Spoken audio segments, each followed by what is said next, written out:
Hello, all you wonderful people out there, and welcome to tonight's episode of Pivotal Change. We've got a wonderful familiar face with us. We have Janel Sykora of Kajabra, and we're going to be having a pretty interesting conversation about things that you're missing out on. So, Janel, welcome back to the show where we're all about leadership and helping people find that pivotal change to success. Thanks, Ryan. I'm excited to be here. I always love doing this with you. It's fun. It's very fun, and I love your genius and what you do to help businesses all around the country. So, you know me, I'm a jump right into it kind of guy. So, what I want to do is start off with our first question about what do certain things cost us? And in today's conversation, you've had some really frequent dealings with some of your client base about what ultimately happens to be the cost of missing a call. So, tell us a little bit about what is the cost of a missed call? Yeah, absolutely. It's interesting because I work with hundreds of small businesses and have worked with hundreds and hundreds of small businesses over my years. And it's crazy to think about how much one missed call can cost you. But think about it this way. Most small businesses will miss 60% of the calls. That's a lot of calls missed. Now, let me throw out a few other statistics that are a little shocking. The second one is 67% of customers hang up if they don't get immediate assistance when they're calling. All right, so think about how many times you have gone through a phone tree and you just get frustrated and you're like, I'm done with this. But here's the thing, 85% of missed calls never call back Oh, because wow. we live in this world of immediate gratification. We also live in a highly competitive world, right? So if you own a yoga studio, think how many yoga studios there are out there. Accountants, bookkeepers, you name it. The competition is fierce. So what happens is if I pick up the phone and I call a yoga studio to see if they have an opening tonight and I can't get through to a person, I am not going to leave a voicemail, as most people won't. And I'll just look at the next one that's got decent Google reviews and they're close by. So the cost of a missed call can be very, very high. Yeah, those statistics are pretty shocking to me. You know, me being a numbers guy, accountant, advisor, I just think, let's just say we have 1,000 phone calls a year, which that is a drastically small number for most businesses out there. And I'm missing 600 of those calls. And out of that, 85% of those 60% of those 600 calls are not even going to try calling me back. That's a lot of money left on the table, a lot of opportunity left on the table. So amplify that times 10,000 calls a year. A Holy cow. lot. It Yeah. could be hundreds of thousands. I was speaking with a bookkeeper yesterday who owns their own bookkeeping firm. And I said, you know what? If your average monthly fee is, say, $450 a month, the annual value of that client would be $5,400. That's one missed call. What if you miss 10? What if you miss 30? That's a lot. So the cost of a missed call, a lot of times I also call that kind of the leaky bucket in a business where they're missing opportunity that's literally right in front of their face. How much do you believe is to blame on the instant gratification? I need some type of feedback or information now versus the older style where, hey, we all expected to have landlines and leave voicemails. And you're at an accounting firm and it's tax season. So I totally expect them to be busy and they'll get back to me versus one click solutions online. I don't want a phone tree. I want at least an AI assistant or a real person that I can talk to and go, go, go. Is there an increasing speed of demand just due to Yeah. technology and the generations coming up? 100%. That's it. That is it. It is that we live in that world of immediate gratification. I don't have to wait to get um, Kleenex anymore. I can literally go to Amazon and I've got it at my door in 2 hours, right? Or the next day, worst case. We don't have to wait for anything. So why, if we're going to pick up the phone, why should we want to wait for someone to answer on the other line? And I don't want to leave a voicemail. Nobody wants to leave a voicemail. Now, interestingly, I had a conversation with a business owner the other day who said, well, but if I'm really interested in a service, I'm going to leave a voicemail and hope they call me back. And I said, well, you're in the minority. Most won't. We're in too competitive of a world. And so that leaky bucket happens in a couple of places, right? Not only missed calls, but think about how many people also visit your website and they don't do Right. something, right? So how can you combat that? What are the solutions? So there are a couple of solutions for that. So for the calls specifically, you could use some technology that captures that caller's phone number and instantly text them back something like, hey, I'm on another line with a client right now. What can I help you with?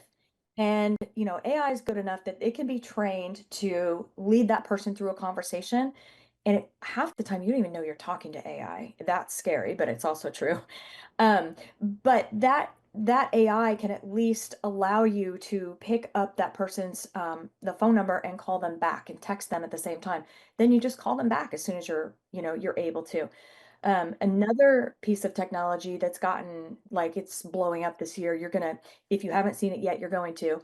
A lot of small businesses that have maybe one employee, two employees, they simply can't pick up the phone every time it rings. It's just not Right, right. possible, right? So what do? Now you can actually hire an AI receptionist that has a human voice and that can be very easily trained to lead that person through a conversation, answer questions, book appointments on a calendar, transfer them to somebody else. It's crazy. This is something that we've been working with a few of our clients on, and it definitely helps, especially think about like if you're a real estate agent or you're just a solopreneur or you've got a couple of people in your company, a landscape or whatever. Having an AI receptionist is game changer.